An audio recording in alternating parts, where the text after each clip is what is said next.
আমি মানব হইয়া জন্ম লোভিয়া সমাজের করিলাম কি আমি মুসলিম হইয়া জন্ম লোভিয়া সমাজের করিলাম কি আমি আল্লাহ না চিনিলাম রাসূল না মানিলাম মানব জন্মে করিলাম কি আমি মানব হইয়া জন্ম লোভিয়া সমাজের করিলাম কি আমার বাল্যকাল গেল হাসিতে খেলিতে যৌবন কাল গেল রসে আমার বাল্যকাল গেল হাসিতে খেলিতে যৌবন কাল গেল রসে আমি হালাল ছাড়িয়া হারাম খাইলাম আমি হালাল ছাড়িয়া হারাম খাইলাম দুনিয়া করিলাম খালি রে মন আমার দুনিয়া করিলাম খালি আমি মানব হইয়া জন্ম লোভিয়া সমাজের করিলাম কি আমার একশো পাকিবে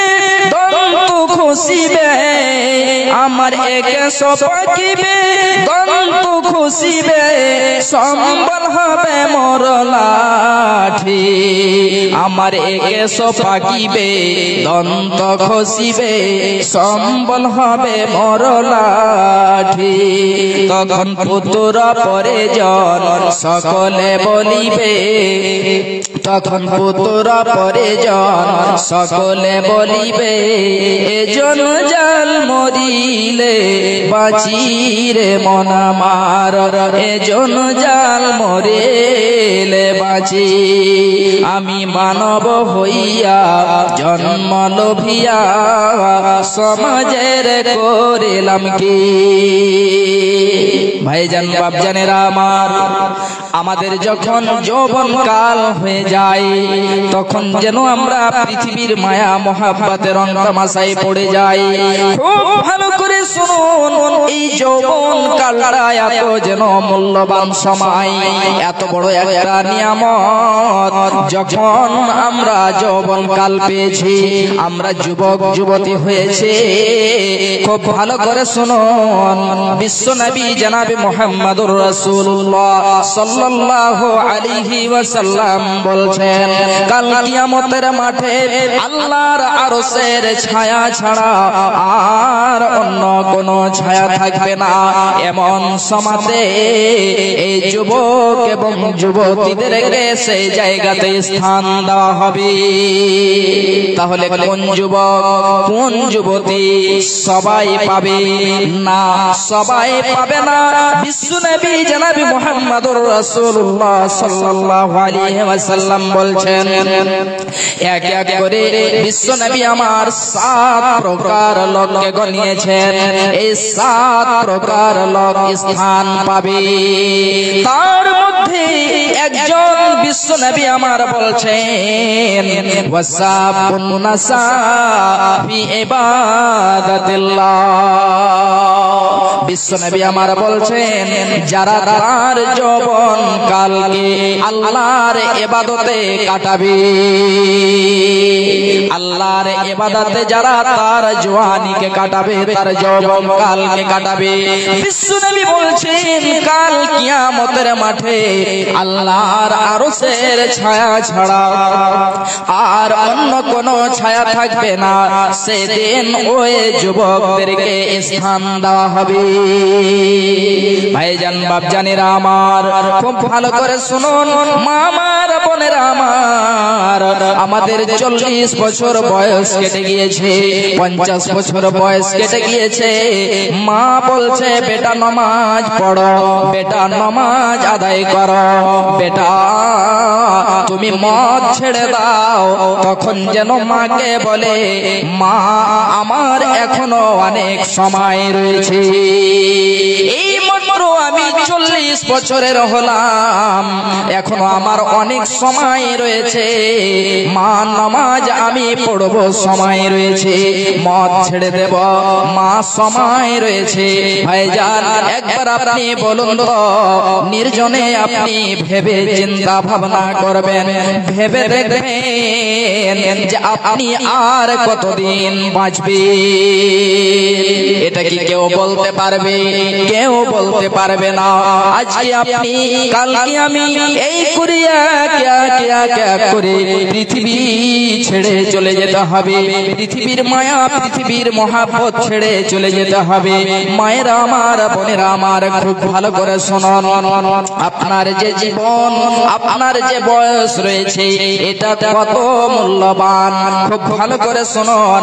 হযরত আব্দুল্লাহ ইবনে মাসউদ রাদিয়াল্লাহু তাআলা আনহু বলছেন, বিশ্বনবী জনাব মুহাম্মদুর রাসূলুল্লাহ সাল্লাল্লাহু আলাইহি ওয়াসাল্লাম বলছেন, কাল কিয়ামতের মাঠে যতক্ষণ পর্যন্ত 5খানা প্রশ্ন না করা হবে, ততক্ষণ পর্যন্ত এক কদম হিলতে দেওয়া হবে না, এক কদম নড়তে দেওয়া হবে না।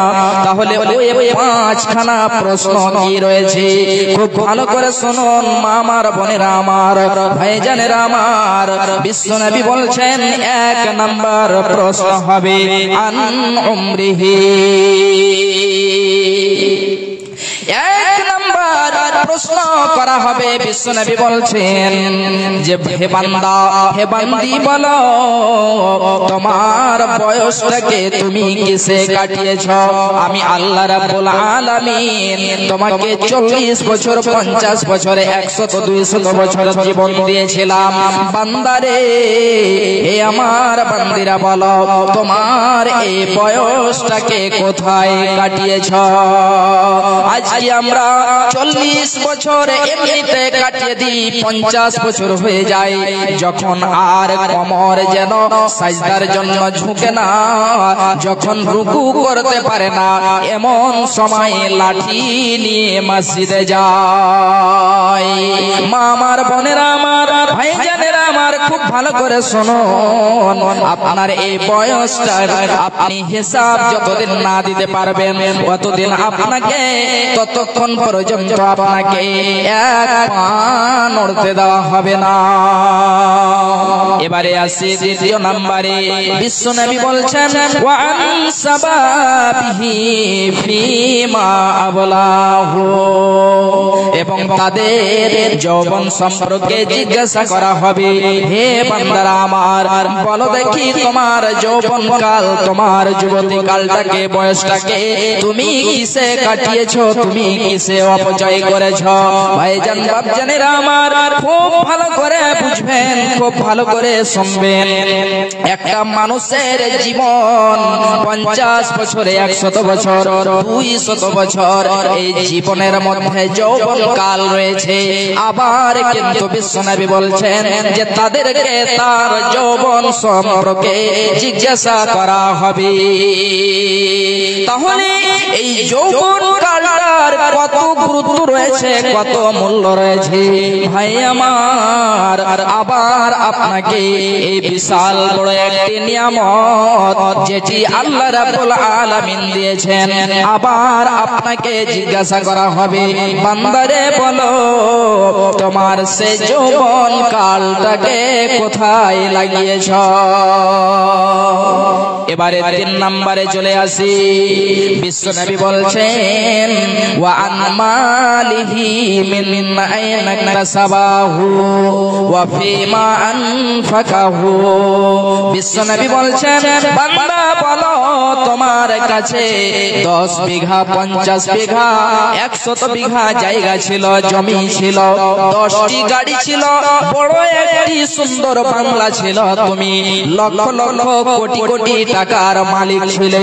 বান্দারে বলো দেখি তোমার সে ইনকাম কোথায় থেকে হয়েছিল, তুমি কেমন ভাবে করেছিলে, তুমি হালাল ভাবে ইনকাম করেছিলে না তুমি হারাম ভাবে ইনকাম করেছিলে? ভাইজান বাপজানেরা আমার, আল্লাহ রাব্বুল আলামিন আমাদেরকে ধন দিয়েছেন, মাল দিয়েছেন, আমাদেরকে ধনশীল বানিয়েছেন। আল্লাহ রাব্বুল আলামিন মাল দিয়েছেন, এটা একটি খুব বড় নিয়ামত। এই নিয়ামতটিকে পেয়ে আল্লাহর পথে ব্যয় করতে হবে, আল্লাহর পথে খরচ করতে হবে, নচেত প্রস্তুত হয়ে যেতে হবে কাল কিয়ামতের মাঠে হিসাব দেওয়ার জন্য কোথায় কোথায় মাল খরচ করেছি। যে 4 নম্বরে প্রশ্ন করা হবে, বিশ্বনবী বলছেন ওয়া ফিমা আনফাকাহু, এবং বলো দেখি তোমার মাল, তোমার ধন, তোমার সম্পদ কোথায় খরচ করেছো, কোথায় ব্যয় করেছো, কোথায় তুমি তোমার মাল ধন সম্পদকে বিলিয়েছো, কোথায় তুমি তোমার মালকে শেষ করেছো? বান্দারে বলো। ভাইজান বাপজান আমার, আমাদের সে মাল ধন সম্পদকে পেয়ে আল্লাহর পথে ব্যয় করি না। যখন মাদ্রাসার জন্য কেউ আসে তখন মন যেন খারাপ হয়ে যায়, মসজিদের জন্য আসে তখন যেন মন খারাপ হয়ে যায়। আর যদি একবার বলে যে আজকে এই জায়গাতে ক্রিকেট খেলা হবে, 100-200 টাকা চাঁদা দিতে হবে, বলছে তখন ভাই 100-200 নয়, যদি 500 পর্যন্ত দিতে হয় তাহলে আমি 500 দিতে রাজি রয়েছি।